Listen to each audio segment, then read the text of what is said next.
यो त ग्यास भर्ने गाडी हो होइन यो चाहिँ मेरो कसैलाई आफन भन्न यो मिल्दैन यो त ग्यास भर्ने गाडी हो होइन यो चाहिँ मेरो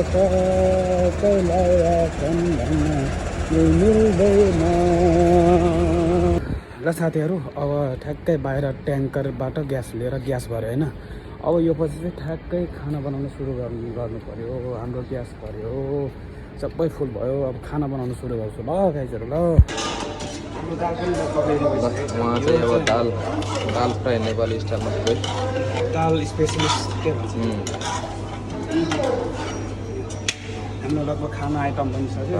9 बजेर 10 मिनटमा रेडी हुँदैछ होइन पापड यही कुरा हो